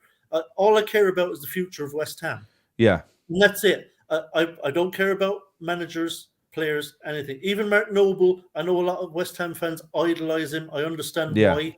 I don't idolise generally players. I don't really go down that route. It's all about the club for me. It's all about West Ham and what's best for West Ham. And right now, David Moyes is a cancer that is spreading throughout the squad. He actually is. He is 100%. But yeah, like I said, mate, just don't feel. Look, you feel bad about it because you feel miserable, but don't change your. It's just be you. That's all. That's all you can be. When you come on the screen, it's just be yourself. That's all I am. Unfortunately, this is me, people. Well, look, at least it's genuine. That's all you can be. You know. Yeah, well, that's it. And look, we may as well ask you about Sunday then. How positive or lack thereof are you feeling at the moment for that game? What's your gut feeling Well, for Sunday? I've been feeling like that's going to be a defeat ever since the Brighton. But to be honest, before Brighton, when we went through and we did the, have you done a predictor yet? Have you gone through the remaining fixtures and done? I did. I think I did. Just don't do it. Yeah, it's I did. I did it depressing. a while back. We've played some games since then. I think I had us finishing somewhere around. It might have been 37 or so points or something in that ballpark. But mine was bad. Mine was bad. Mine had us on about 31 points, I think. It could be that terrible. Yeah, I know. But I can't remember before what game I said. I think it was before we played Forest. Yeah. I think I had us somewhere around 36, 37 points, something like that. Which would keep us safe this season, I think. I think 35, 36 points will keep you safe. Yeah, it's looking like it's going to be a low total. Yeah. Teams are beating each other down there as well. And so it's going to be, yeah, it's just, I think if we're in this situation, mate, and we've got like 4 games. See, you got Scott R who's just come up in the chat now. Now Scott R he's someone who he's another one. I do quite like him. I've had a few chats with him on other threads, and we've fallen out, and then we've gone and we've had a chat. But the guy literally saved us twice. Scott, the last time Pellegrini had 19 points from 19 games. Moyes got 20 points from 19 games. It weren't a fucking great escape. We was in 17th when he came in, and we got 1 more point. There's nothing to say that Pellegrini wouldn't have done that. So he didn't save us. He didn't drag us off the bottom with 10 games to go. He had half a season left, and he got 20 points from 19 games. He did not save us. And here's the other part of that, Scott, and you're entitled to your opinion. Look, if you're grateful to him, I'm grateful to Moyes for certain things. Yeah. But here's the thing, Scott. Ultimately, at the end of the day, are you a West Ham fan or a David Moyes fan? And are you so grateful that David Moyes saved us twice, in your opinion, that you're willing to let him relegate us? Are you that grateful? I do. I'm not willing to let him take us to the Championship. I'm not saying that Scott is one of these people, but I'm genuinely starting to feel that there are West Ham supporters and there are Moyes supporters. Now, that's to a degree. Don't get me wrong. It's a very, very small amount now, whereas it's getting smaller and smaller. But there are still a portion of fans that are literally David Moyes supporters, and they will back him to the hilt, and they would happily give him until the end of the season, and probably be happy if we stuck with him next year, because they've got this belief in him. And I have no comprehension of where that can come from. I don't know, but I can't say I understand it at this point. No. Maybe they can see. Maybe they can see something we can't. I don't know. But in terms of the game at the weekend, I don't think we're going to win. Now, I hope we do. We need to win because, like I say, it's starting to look now like the geezer's going to be here regardless. He'll be here for the Southampton game. So he's going to be here. So we're going to be in purgatory again over another international break. You know, if we lose, he'll still fucking be here, you know, because we'll go and beat the Dog and Duck from Cyprus on the Thursday, and they'll try and peddle that as an amazing success. Fucking hell. I mean, what a great advert for that competition that was, wasn't it? Yeah, I think it'll be a poor game. I don't think it'll be a great spectacle. I can't say that I've seen anything that would lead me to believe that we'll play well. I hope we do. I hope they surprise me with the performance. But last week shook me to the core, to be honest. I think we're going to get beat, and I think we're going to get beat well. Do you? Yeah, I do. Yeah, I I do. think look, it's hard to know. Scorelines are hard to predict, but Yeah, I um, think we're going to get beat well. I I do. agree. I think we'll lose that game. Mm. Villa are a good side, much Yeah, better than Forest and Everton, our recent wins, um, and they're good away from home as well. Villa, yeah. so I think we'll lose as well. Scoreline could be anything really. It's hard to know. We're recently we've looked really shoddy defensively as well now, and It's the fight. It's the lack of fight. Now, if you watch any yeah, of the other I'll teams that tell have you been what, down Nick, there, because I've been asked a few times and mm, previously in the season on other people's shows and in my own live chat, yeah, if I thought Moyes had lost the dressing room. yeah, of course he I has. didn't Long think he time ago. had, but yeah, I think he has. Yeah, Yeah, no, he has, but people get it twisted. It's like all of a sudden they'll see the players go out there, and the players will start running about, and they'll put a performance in, and they go, "Oh, look, I told you he's got the players." That doesn't mean he's got the fucking players. That just means you got players on the pitch that are playing for the fans like they should be. They're playing for the shirt. You know, I don't think players. See, losing the dressing room and players downing tools are two completely different things. I think if players down tools, and that says more about the players than anything else. Because I don't think players should ever do that. I don't think they should ever do that. yeah. But has he lost the I dressing just room? I think something He even has may lost the dressing room. I Yes. think something even may have changed last week, Nick. I To don't be think that was honest, down, mate. That weren't down in tools. They was just set up to be traffic cones against a team that trained with no, that trained to play that way. I don't mean it in the sense that the players down tools deliberately Yeah, and decided to stop trying. I think something happened mentally with the players in that game last week. yeah. Well, it would do. It Where, would drain where you. I think it was a kind of breaking point mentally for the players in that game. What? When you see the body language, Declan Rice was doing things I've never seen him do before, Nick. No, but Never. if you picture it, you know, like after the Spurs game, Rice came out and said what he said. Rice came out and said he criticised Moyes' tactics. You know, he says the forward player's never going to score when we play this way. We're not going to score goals. We don't get in. We're not supporting them. We're too defensive. After that, we played Nottingham Forest. We know that before the Nottingham Forest game, Declan Rice called his little meeting. Things are going to change. Obviously, in the lead up to the Forest game, the preparation was all for positive play. Declan Rice's probably rallying team talk to the troops was, I've spoken to the gaffer. This is how we're going to play now. All of a sudden, a week later, we go and play Brighton. Yeah, scrap that. We're that was then. This is now. We're going to play defensive. We're going to camp 10 players behind the ball. We're going to stick Danny Ings up front on his own, unsupported, up against Lewis Dunk. And the game plan is going to be Areola, long ball, Souček flick it on to Danny Ings with his back up against Lewis Dunk. That's what we're going to do, all right, for 90 minutes. And that so now, and the thing is, you can't do that again. If it was true what happened, Declan Rice called that meeting. He can't do that again. It won't have the same effect because David Moyes has just reverted. So anything positive that was done that week in the build up to Nottingham Forest and getting that win, he's undone it. And then some. He's undone it. Yeah, it's completely unraveled, and I'm worried now. But look, we'll wait and see what happens Sunday. Obviously, I won't have my show till next Friday, so I'll have to spare my rant for then if there's going to be one. Hopefully not. Yeah. But obviously, I'll be watching. Your reaction will be instant, I imagine. I'm at the game, so I won't be instant. So I'm going. I'm going to go and show my support for David Moyes, like I did at Brighton. It'll be Sunday evening, I assume, at some point, Nick. Yeah. Yeah. I must admit, I will take credit for starting a few songs off down my end for David Moyes. Yeah, I did. You know what you can start if it's going badly and we're playing defensive. Do you know what you can do? Go on. You can do West Ham or passive everywhere we go. West Ham or passive. Mate, it must have been so demoralising for those players on the pitch against Brighton because for about 10 minutes, our own fans were taking the piss out of our own performance. So on the rare occasion where we had the ball, we were singing, "We've got the ball, we've got the ball, we've got the ball." And then we'd lose the ball and it'd be, "We've lost the ball." And this was on loop. And then "We've lost the ball" turned into "We're fucking shit, we're fucking shit."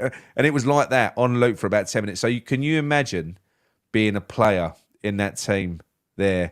You must have been thinking, Jesus Christ, this is embarrassing. Yeah, This is embarrassing, you know. it was really embarrassing and humiliating for the players, I imagine. Brighton fans were olaying after 70 minutes. Yeah, There was olays going on. They was thinking, "Can we play you every week?" yeah, You know. yeah. It was shocking, but look, we'll see what happens Sunday. I fear the worst, but hope for the best. Nick, before we go, why don't you tell everyone where they can find you? Oh, Claret and Booze. Claret and Booze. Yeah, it's But yeah, that's honestly like it's a great channel. So anyone who isn't aware of it or isn't subscribed, just search in YouTube for Claret and Booze. It's a great channel. I watch all the shows on there, cracking stuff. and You you'll won't be find Tommy on disappointed. there occasionally as well when he You'll pops find on. me on. I'll make the odd cameo as well. Yeah, So yeah. yeah, so head over there and subscribe to Claret and Booze.